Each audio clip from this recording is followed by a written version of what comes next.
La version initiale de Flitter était de créer de belles applications natives qui s'exécutent sur la plateforme mobile, cela veut dire sur Android et iOS. Actuellement, Flitter continue avec sa vraie vision qui est de fournir aux développeurs un framework impeccable qui aideront les développeurs à développer de grandes applications qui s'exécuteront sur toutes les plateformes. En parlant de toutes les plateformes, donc nous voyons Android, iOS, macOS, Windows, Linux et même sur le web. Il est vrai qu'une application web s'exécute puissamment sur toutes les plateformes à partir d'un navigateur. Voilà pourquoi dans cette série de vidéos, nous allons voir comment est-ce qu'on va exécuter sur le web une application mobile qui fonctionne déjà mieux sur Android et iOS. Dans cette série de vidéos, on n'entrera pas en détail pour ce qui est de Flitter et Firebase. Voilà pourquoi je vous conseillerais d'abord de pouvoir suivre cette série de vidéos qui parlent à ce sujet, car c'est à partir de cette application ici Firecast qu'on parviendra à démystifier ce qui est Flitter pour le web. Alors le lien est dans la barre de description. Alors sans plus attendre très chers développeurs, voici l'application Firecast sur le web. Ok, alors la première des choses, on va voir les configurations nécessaires qui vont nous permettre d'exécuter notre application ici Firecast sur le web. Ensuite, deuxièmement, on verra comment est-ce qu'on va les rendre responsives. Cela veut dire on va voir comment est-ce qu'on va adapter les interfaces de notre application pour tout type d'écran. Comme là, vous pouvez le voir ici, notre application est adaptée pour les Motorola, est adaptée aussi pour iPhone X, iPhone 6, iPhone 7 et 8 et même pour iPhone 8.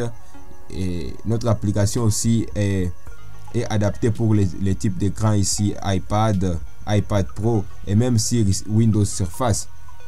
Donc troisièmement, on verra comment est-ce qu'on va adapter la navigation de notre application mobile à la navigation d'une application web.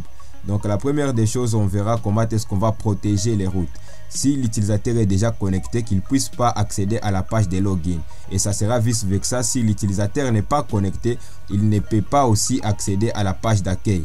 Donc ensuite, on va voir comment est-ce qu'on peut rediriger l'utilisateur. Si l'utilisateur entre un lien vide ici, l'utilisateur sera redirigé automatiquement sur la page d'accueil.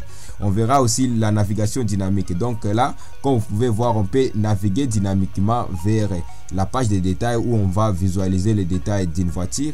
Et l'utilisateur aussi peut entrer ici dynamiquement un identifiant d'une voiture et il va pouvoir visualiser dynamiquement les détails de cette voiture. Et ensuite, on va voir ici si l'utilisateur entre ici un lien qui n'existe pas, il sera redirigé sur la page ici Not Found. Comme bonus, on va voir comment est-ce qu'on peut faire la prise en charge ici des idiomes des applications de bureau. Cela veut dire on va ajouter ici des fonctionnalités qui vont permettre à notre application de ressembler à une application de bureau. Comme par exemple, on va ajouter ici un scroll bar pour faciliter à l'utilisateur ici le défilement sur notre application. On va aussi changer ici le curseur de notre souris si l'utilisateur est ici un élément qu'il peut visualiser ou sélectionner. On va aussi ajouter ici les infos bill pour indiquer à l'utilisateur ici les actions qu'il peut effectuer, comme là par exemple ici s'il veut aimer, on va lui indiquer ici aimer, ou s'il ne veut plus aimer, on va lui indiquer ici ne plus aimer. S'il veut ajouter ici une voiture, on va lui dire ajouter une voiture ou rechercher quelque chose. Donc voilà en gros ce qu'on fera dans cette série de vidéos, et j'évite vraiment d'expliquer en détail tout ce qu'on fera parce que cette vidéo pourrait même prendre ici 40 minutes. Alors sentez-vous à l'aise d'aller sur GitHub. Vous le savez déjà, je suis un gentle homme. Tout ce qu'on va faire, tous les codes sources de cette application est sur GitHub. Sentez-vous à l'aise ici de télécharger ou soit de cloner ces répertoires. N'oublie pas cette fois-ci de me laisser une star ici sur ces répertoires. Et moi je vous dis vraiment au prochain épisode.